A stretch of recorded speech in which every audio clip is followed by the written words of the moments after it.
quero convidar você a ler comigo a segunda carta de Paulo aos Coríntios, capítulo 5, versículo 17, porque essa palavra é linda, é clara, é nítida, é objetiva, é lúcida. Meu Deus do céu, que palavra inspirada, maravilhosa do Espírito Santo, através da vida do apóstolo Paulo, quando ele declara, leia comigo, e assim, se alguém está em Cristo, é nova criatura. E depois, as coisas antigas já passaram, eis que se fizeram novas. Tem uma versão que é diferente, que diz que eis que tudo se fez novo. Dá mais impacto essa parte final. Tudo se fez novo, mas vamos ficar com essa aqui mesmo. Se alguém está em Cristo, é nova criatura. Eu queria começar falando com vocês sobre essa expressão, está em Cristo. Nos textos do apóstolo Paulo, ela aparece aproximadamente 25 vezes nas suas epístolas. E quando a expressão em Cristo, ela aparece, ela tem o objetivo de nos mostrar a verdadeira comunhão que os crentes desfrutam com o seu Senhor e Salvador. Quem está em Cristo, desfruta com Ele intimidade verdadeira. Nessa intimidade, há um relacionamento. E eu já expressei isso aqui recentemente, eu quero repetir, porque eu acho que é um exemplo que pode nos ajudar a entender. Não existe relacionamento com Deus se só eu falo. Existem pessoas que dizem assim, eu tenho muita fé, eu oro muito, eu oro todos os dias, eu acordo e oro, eu não saio de casa sem orar, eu oro indo, eu oro vindo, eu oro no banho, eu oro cozinhando. Eu oro à noite, eu não deito sem orar. E atribui a isso um relacionamento com Deus. E eu trouxe um exemplo prático. O marido chega em casa e vai conversar com a sua esposa. Ele passa cerca de 10 a 15 minutos contando para ela como foi o dia.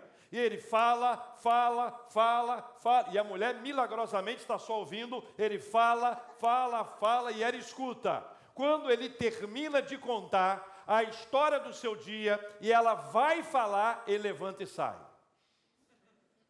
Se ele sobreviver, no outro dia ele começa a história outra vez. Olha, queria te contar um negócio. No trabalho hoje aconteceu isso. E quando ele termina de falar e ela vai falar, ele levanta e sai. Acho que não sobreviveria. Mas eu pergunto a você, isso é relacionamento? Você percebe que relacionamento precisa falar e escutar? Percebe que não existe apenas um lugar de fala, mas tem um lugar de escuta? E essa escuta e essa fala, elas são combinadas, elas precisam acontecer. Ninguém tem relacionamento com Deus se não ouvir a voz de Deus. Não se pode apenas falar, porque em muitos casos nem é oração, é só falação. É apenas a expressão daquilo que está dentro de mim. Então eu falo, muitas vezes não é nem uma fala que é para Deus, mas é para mim mesmo. É aquilo que Jesus fala, que existem pessoas que oram de si, para si mesmas. Mas na comunhão, no em Cristo, existe a intimidade. E essa intimidade produz um relacionamento, e esse relacionamento nos leva àquele lugar que Cristo chama, lá no Evangelho de Mateus, de quarto secreto, ou entra no teu quarto, fecha a tua porta, e teu Pai, que te vê em secreto, te recompensará. Ele fala isso quando fala de jejum, depois ele fala sobre primeiro esmola, depois oração, depois jejum, e nos três, a aplicação final é, e teu Pai que te vê em secreto te recompensará. Nessa época em que a gente vem sendo bombardeado por uma teologia da troca, a impressão que dá é que se eu entrar no meu quarto e orar, Deus vai me recompensar com alguma bênção material, ou mesmo espiritual. Eu quero alguma coisa de Deus, então eu vou ao quarto porque eu quero receber. Guarde uma coisa com você, não há nada mais extraordinário, não há recompensa maior na nossa vida do que a bênção de ser recebido na presença do Senhor. Não é nada mais importante que isso. Não há benefício material, não há benefício espiritual, não há nada que seja superior ao fato de ser acolhido na presença de Deus. Então, quando Cristo fala para entrar no quarto, ou quando fala sobre a esmola, que uma mão não saiba o que fez a outra, ou quando fala sobre jejum, que a gente faz o jejum, mas não sai com cara de quem está fazendo jejum, que é aquela cara de anteontem, de manhã, a recompensa vem da parte dele. Em Cristo, verdadeira comunhão que os crentes desfrutam com seu Senhor e Salvador. Quem está em Cristo faz parte do corpo de Cristo. Quem está em Cristo faz parte do corpo de Cristo. Paulo é especialista em descrever essa ideia da unidade orgânica da igreja, buscando trazer essa ideia do corpo. E ele diz que cada membro desse corpo é importante. Ele diz que cada membro desse corpo tem o seu lugar, tem o seu papel, ele é importante, ele ocupa um lugar que deve ser respeitado. Não há ninguém que seja mais importante do que o outro, todos são igualmente importantes, mas eu queria apenas aplicar essa palavra a você, para você entender o seguinte: olha, quem está em Cristo, ele está inserido numa comunidade, ele faz parte, não de uma organização, mas de um organismo vivo. Ele agora é parte da igreja, que é o corpo de Cristo. Ele não é solitário, ele não foi abandonado, ela não foi abandonada, ele faz parte, ou ela faz parte de um corpo, e esse corpo é o corpo de Cristo, cuja cabeça é Ele. Não somos mais aqueles que vão determinar o que vai acontecer, seja na nossa vida ou na vida do outro. Nós somos submissos àquele que é o cabeça.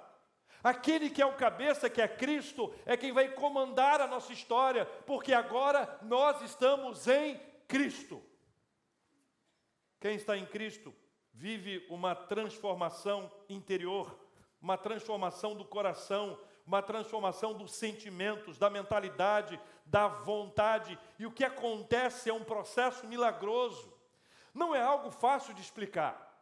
O próprio apóstolo Paulo não explica isso, mas a ideia é que eu tinha alguns hábitos, eu estava preso a determinadas coisas, crendices, vícios, hábitos comportamentais negativos e destrutivos.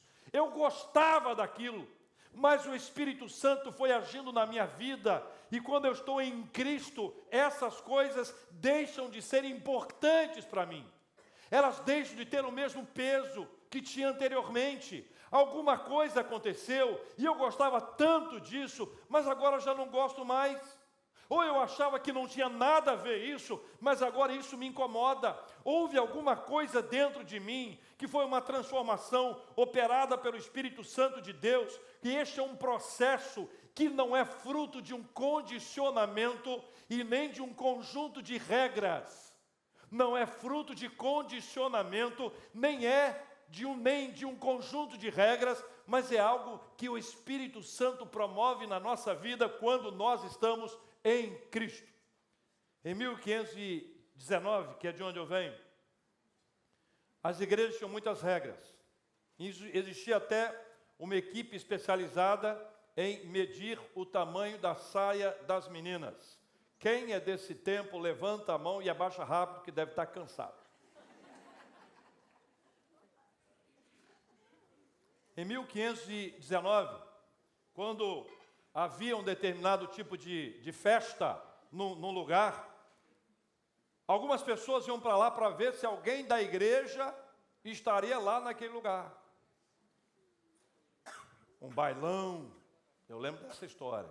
Tinha um bailão que abriu lá na cidade, bailão, aí todo mundo ia no bailão, mas na porta do bailão, meio que escondido assim atrás de uma árvore, tinha um irmão do lado de fora, eu acho, né?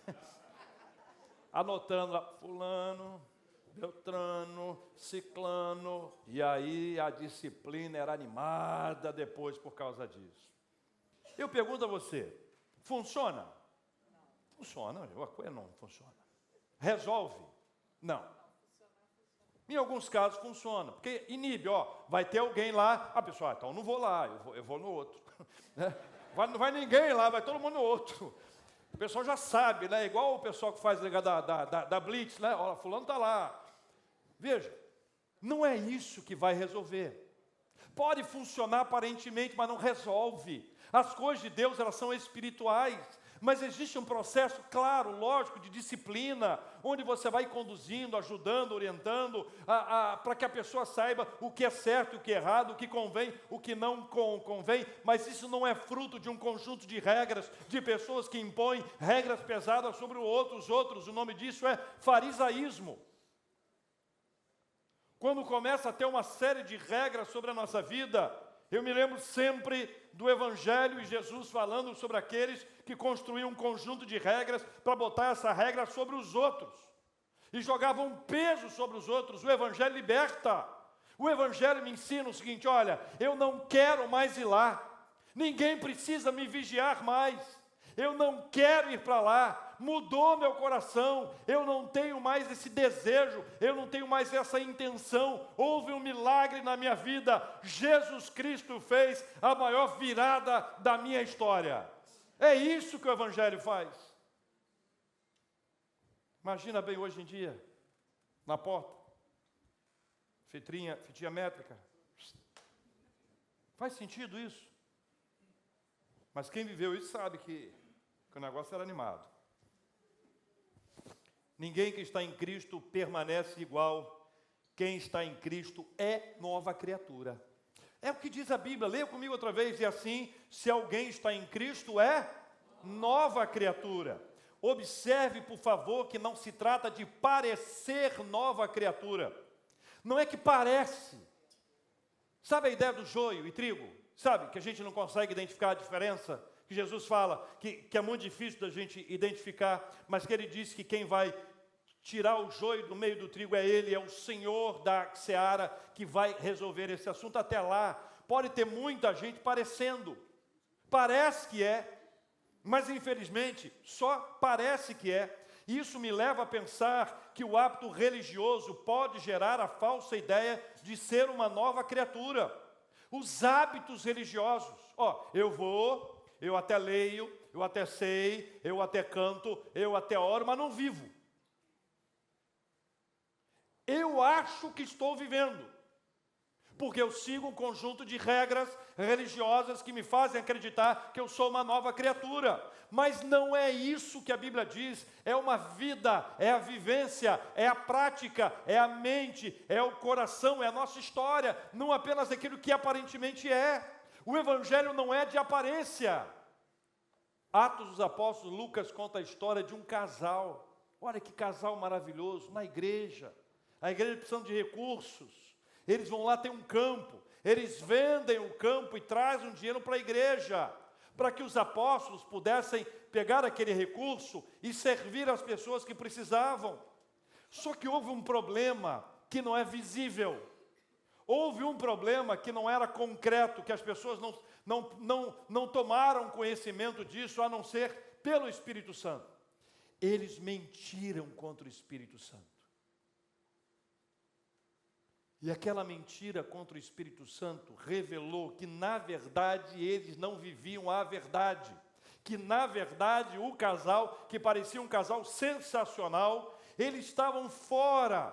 Tinha uma perspectiva diferente, um olhar diferente, desejos diferentes que não estavam compatíveis com o Evangelho. E a pena sobre eles foi uma pena muito grande, pesada, que é difícil da gente compreender isso hoje. Mas este aparentemente engajamento era apenas a superfície. Eles precisavam viver algo profundo, algo de raiz, algo para mudar a história. E faltou isso a eles. A palavra usada por Paulo aqui, meus irmãos, no seu original, no texto inspirado pelo Espírito Santo, significa nova criatura, significa novo na essência. Então, veja, é para deixar claro para nós, não é uma mudança de aparência, é uma mudança de essência, com ênfase no melhorar, em algo não comum, algo além do esperado, algo assim com que você fica maravilhado. Deus em Cristo recria a sua obra, não mais do pó da terra como no Éden, mas do Espírito, do alto, e assim oferece ao ser humano um novo começo. o novo que pode ser vivido quando nós estamos em Cristo. Essa é a grande virada, a grande diferença da nossa vida. Não são os votos que eventualmente a gente faz, acreditando que esses votos vão nos conduzir ao longo de todo o ano. Não são esses pulinhos, ou são as práticas, ou são as comidas, ou são as cores. Nada disso vai influenciar a nossa vida se nós não vivemos em Cristo. É o em Cristo é que muda por completo a nossa história. Parte final do texto, leia comigo o versículo todo, por favor. Se alguém está em Cristo, E aí depois?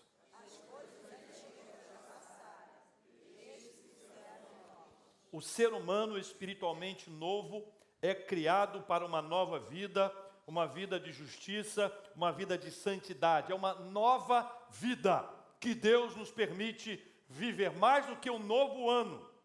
É uma nova vida. Que sentido haveria da nova criatura viver como se não fosse nova? Que sentido há em uma nova criatura viver como se ela não fosse nova? As coisas velhas passam porque há uma perda de interesse. Voltar a fazer as mesmas coisas como fizemos no passado, de alguma forma produz essa ideia de anular esse novo nascimento, esse em Cristo que acontece na nossa vida. Lucas 7 conta a história de uma mulher pecadora que foi liberta por Cristo, impactada pela graça de Deus, e ela entra numa casa onde ela não foi bem-vinda, mas ela foi lá porque ela queria ungir a Jesus Cristo. E a Bíblia conta que ela se aproxima, ela se assenta atrás, ela lava os pés de Cristo, ela beija os pés dele, ela chora. Todo esse processo é de alguém que reconhece o que Cristo fez na sua vida. É alguém que tem histórias para contar. E olha, o cristão nascido de novo tem que ter histórias para contar. As histórias são as experiências com Cristo. As histórias são aqueles momentos em que nós experimentamos da parte de Deus na nossa vida e podemos compartilhar a respeito disso com as pessoas. O novo começo ou recomeço pressupõe mudanças. Imagina bem, Zaqueu, coletor de impostos, um dos principais, um homem que amava ao dinheiro, um homem cuja prática da corrupção era popular, um homem que estava imbuído de uma opressão social. Então veja, são 3 ingredientes complicados: amor ao dinheiro, corrupção e opressão social. Agora imagina bem, Jesus entra na vida dele. Agora Zaqueu está em Cristo, é uma nova criatura. As coisas velhas se passaram e eis que tudo se fez novo. Ele pega o que ele tem, ele doa metade para os pobres. Ele pega o que ele tem, ele restitui as pessoas que ele defraudou. Isso é domingo, culto à noite. Segunda-feira, corrupção, opressão e amor ao dinheiro. Faz sentido? Faz sentido? Quarta-feira, ele reúne os seus funcionários, os seus coletores de impostos, e estabelece com eles: olha, vamos atacar mais, nós precisamos de mais dinheiro, Faz sentido ele permanecer numa prática de corrupção? Faz sentido ele permanecer numa prática em que o amor ao dinheiro está acima do amor a Deus e do amor ao próximo? Não faz sentido. Mas é isso que acontece ao longo do tempo para muita gente. Ela começa bem espiritualmente. Ela está em Cristo. Ela é nova criatura. Ela está rompendo em fé. Pode chegar, é comigo mesmo. Domingo. Segunda-feira, é comigo mesmo. Terça-feira, é comigo mesmo. Quarta-feira. Quinta-feira. Sexta-feira. Sábado. Domingo, é comigo mesmo. Começa outra vez. A nossa caminhada de fé é assim, só que nós somos bombardeados o tempo inteiro. Ou você para pensar, você acha que Zaqueu virou santo desse momento em diante? Você acha que ele não teve as tentações do amor ao dinheiro? Você acha que ele não teve as tentações de se tornar corrupto outra vez? Você acha que ele não teve as tentações de oprimir a sociedade como ele o oprimia? São tentações recorrentes. O problema dele era dinheiro, do outro é outra coisa, do seu é outra coisa. Cada um de nós é bombardeado numa área. Eu estou em Cristo, eu sou nova criatura, mas esse é um processo que deve continuar. E é por isso que eu glorifico a Deus, sabe por quê? Porque Ele inseriu para nós um termo que na teologia a gente chama de santificação, que não acontece apenas por iniciativa nossa, mas tem uma participação nossa, mas sobretudo a participação do Espírito Santo. Ele vai nos santificando. O meu ponto fraco, onde eu sou bombardeado, onde as coisas para mim são complicadas, onde eu vou esfriando, onde eu vou fraquejando, onde eu vou tropeçando, Ele me levanta, me coloca de pé e diz: você está em Cristo, você é nova criatura, as coisas velhas se passaram e eis que tudo se fez novo. Meus irmãos, não é fácil, mas é algo que Deus faz na nossa vida. Saulo experimentou uma mudança tão maravilhosa que nós estamos lendo o que ele escreveu, inspirado pelo Espírito Santo. Saulo viveu essa mudança desse vínculo religioso, desse seu zelo religioso, acreditando que o zelo religioso era suficiente para ele. Agora para pensar. Saulo a caminho de Damasco. Sua visão é impactada por uma luz tão forte que ele fica 3 dias e 3 noites sem enxergar. Depois, quando seus olhos são abertos, ele é encontrado por alguém que o chama de irmão, ora por ele, e as escamas dos seus olhos são retiradas, ele passa a enxergar outra vez. Imagine Paulo, 1 semana depois, perseguindo os crentes. Imagine 1 semana depois, ele reunindo, ligando para o pessoal: olha gente, vão reunir, já sei onde é que eles estão. Era exatamente isso que os cristãos tinham medo. Mas esse não é o Saulo? Vai que ele tem uma recaída, vai que ele volta. Era o medo de todo mundo, a recaída é o nosso medo. O problema que nós enfrentamos com recaída é real, mas não dá nem para imaginar. Recaída é isso, meus irmãos. O microfone cai, recai, cai, recai, cai, recai. Aí você luta, ajeita para resolver a sua vida e vamos em frente. Não dá para imaginar o apóstolo Paulo voltando à prática do zelo religioso. Não dá para imaginar o apóstolo Paulo voltando para ter uma vida religiosamente resolvida mais longe de Cristo. Não dá para imaginar isso. Sabe por quê? Porque ele teve uma experiência profunda e transformadora com o Espírito Santo de Deus. Deus deu a Saulo a oportunidade de recomeçar e deixar todo o peso do pecado para trás. Adeus, ano velho. Adeus, o ano novo. As coisas antigas, marcas da vida antes de Cristo, vão ficando para trás. Mas como? Como? Descobrimos que a vida nova é extremamente melhor do que a antiga. Já ouviu a expressão? Aqui a gente escuta muito isso. Lembra que você já foi pobre? Só se eu fui, já esqueci. Alguém que ganhou dinheiro, tendo sido pobre, quer voltar? Reverendo, Deus me livre, está amarrado em nome de Jesus. Em nome de Jesus. 3 batidinhas na madeira, mas não é aquilo não, é só em nome de Jesus. A vida nova é extremamente melhor do que a antiga. Eu vivia sem paz, eu vivia ansioso, inquieto, eu não sabia para onde eu iria após a minha morte. O medo da morte deixava as pessoas mortas de medo. O medo do inferno, não sei se eu vou para o céu, se eu vou para o inferno. Imagine uma pessoa que já experimentou o Evangelho na sua vida, seu nome foi escrito no livro da vida, ela agora tem convicção e certeza que ela vai para o céu, não pelos seus méritos, mas pela graça de Cristo. O Espírito Santo testifica com o Espírito dela que ela é filha de Deus. Como é que ela vai querer voltar a ter a vida do passado? Nossos olhos espirituais são abertos e recebemos um novo olhar sobre todas as coisas. Olhos espirituais são abertos. Olhos espirituais, eu não enxergava isso, mas o Espírito Santo revelou para mim, agora eu vejo. Sabe aquela história dos olhos que são abertos? Você se lembra de uma experiência do profeta Eliseu?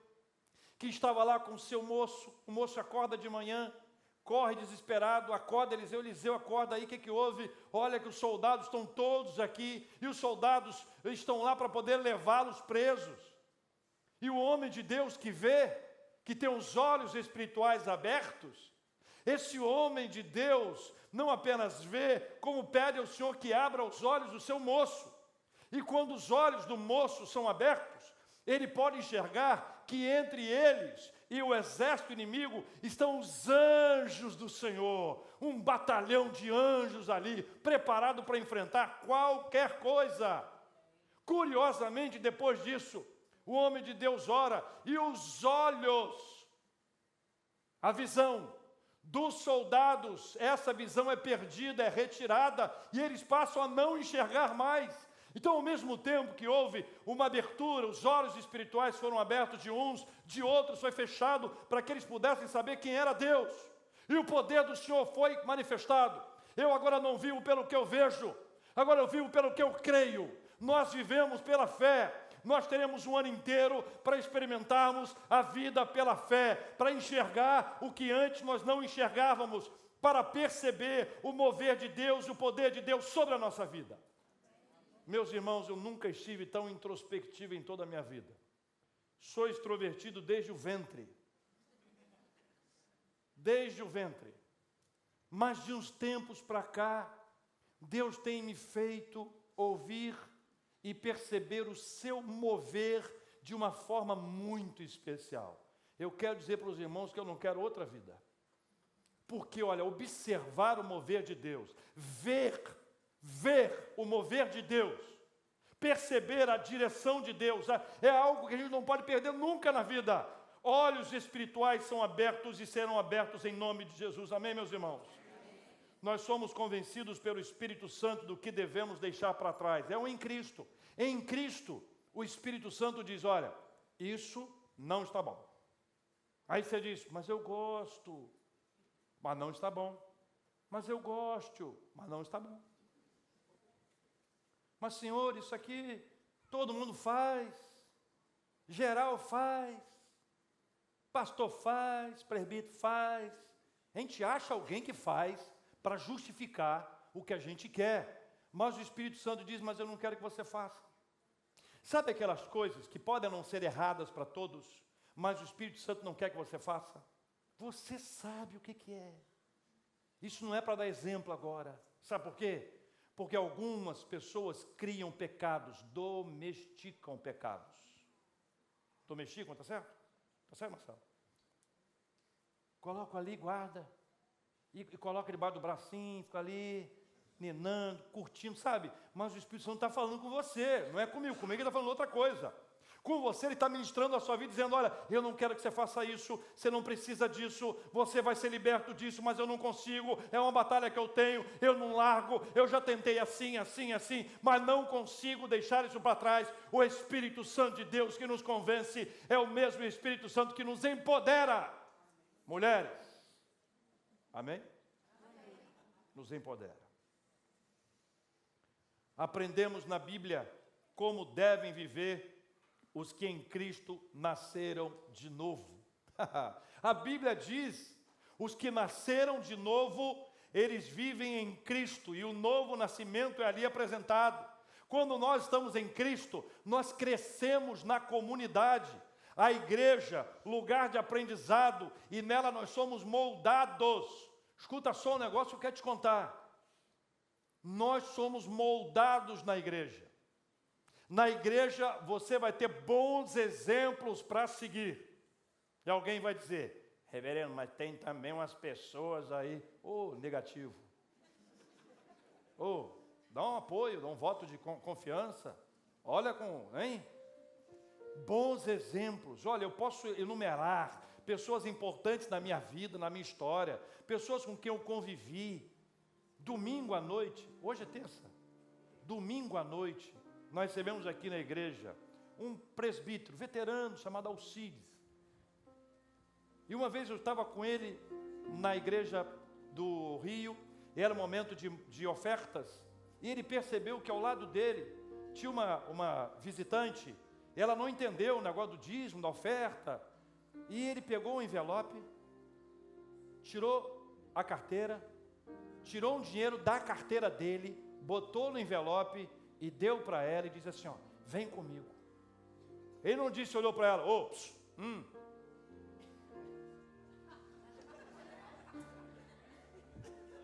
Não, ele tirou do dele. Pegou a carteira dele e botou no envelope. Ele não me contou isso. Ele não contou isso para ninguém. Eu contei para ele domingo aqui, ele falou assim, eu fiz isso. Fez isso. Dá para aprender com alguém assim? Dá para aprender com uma pessoa que te ensina a orar, que te chama no canto e diz assim, vamos orar por esse assunto? Que encontra você no momento de ansiedade, quando você está com o coração acelerado e a pessoa te ajuda. Sabe, alguém que está com você numa hora difícil da sua vida, quando você tem uma perda importante. Ano passado, meu tio, irmão do meu pai, faleceu, teve um AVC e uma queda, numa grande reunião da nossa denominação. Depois de alguns dias, ele faleceu. E quando eu estava lá para o enterro, de repente eu vejo 2 pastores que saíram do Rio, para ir lá em Cachoeira e Itapemirim, só para participar do ofício e me dar um abraço. Pergunto a você, posso aprender isso com eles? Nós temos muito a aprender uns com os outros. A igreja é um lugar onde nós somos moldados, onde nós aprendemos a humildade, nós aprendemos a intercessão, onde nós aprendemos no convívio, no relacionamento, onde nós aprendemos que nós somos uma família, onde a sua dor é a minha dor, a sua alegria é a minha alegria. Na igreja não tem lugar para inveja. Ah, reverendo, mas tem otimista. Na igreja não tem lugar para fofoca. Reverendo, o senhor não está sabendo. Claro que eu não estou sabendo, não sou do grupo da fofoca. Só está sabendo que é do grupo da fofoca. Em Cristo acontece a maior virada da história, ela é realizada em Cristo, em nós. Nele nós podemos viver novos começos. Em Cristo nós podemos viver novos começos, não apenas um ano novo, mas uma vida nova. E para aqueles que já experimentaram a vida nova, mas ela foi envelhecendo, ela começou, estava a roupa bonita, depois ficou amassadinha, depois apareceu umas manchinhas, e está encardida. Jesus é aquele que pega a nossa vida e começa outra vez, uma nova história. Uma reconciliação com Ele, uma caminhada nova, um recomeço que só Ele pode operar na nossa vida. É um novo começo na nossa vida espiritual, onde nós vamos desenvolver um melhor relacionamento com Deus, melhor exercício da nossa fé na igreja e fora dela. Onde nós vamos ler a Bíblia todos os dias, um ano inteiro. Todos os dias lendo a Bíblia, crescendo no conhecimento, orando, virando gente de oração, que acorda de madrugada, ou no meio da tarde, ou no meio da casa, ou no meio do trabalho, ou da escola, vai ser uma pessoa de oração, de oração, de oração. Nós precisamos de gente de oração. Novos começos começam quando alguém começa a orar. Deus mudou a sorte de Jó, quando ele orava pelos seus amigos, é o que diz a palavra do Senhor. Novo começo nas relações familiares. Marido melhor, pelo amor de Deus. Deus está te dando outra chance. Esposa melhor, o Senhor está te dando essa chance. Relacionamentos em casa, pais e filhos, familiares, parente. Quando eu falo parente, você pensa em quem?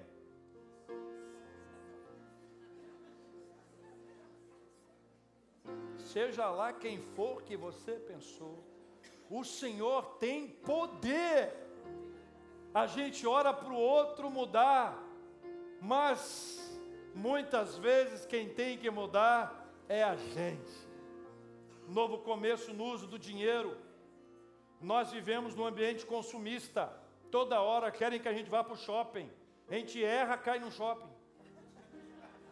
Aqui na Barra é assim, se você errou o caminho, aparece o shopping na sua frente. Está sempre em promoção. #SQN. Consumismo.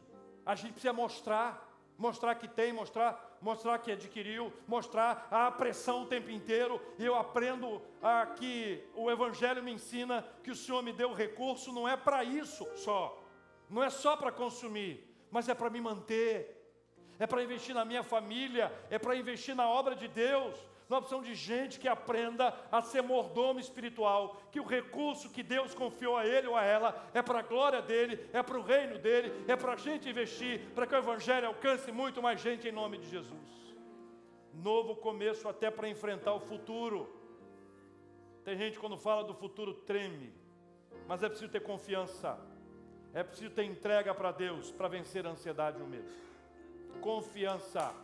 Futuro a Deus pertence, diz o ditado. O nosso Deus conhece tudo.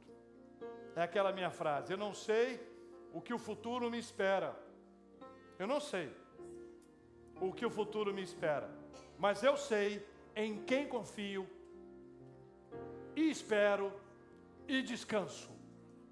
A minha vida, a sua vida em Cristo. Não precisamos mais nos preocupar. Deus cuidará de ti. Deus cuidará de nós. Nós vamos orar e vamos clamar ao Senhor para que essa experiência da maior virada da história, o texto diz: em Cristo, se alguém está em Cristo, eu estou em Cristo, é nova criatura, nova criatura. Se algo mudou nessa história, se nessa trajetória eu fui tão bombardeado que não estou mais parecendo a nova criatura, Deus quer te dar uma chance para um recomeço dessa caminhada. Se alguém está em Cristo, é nova criatura.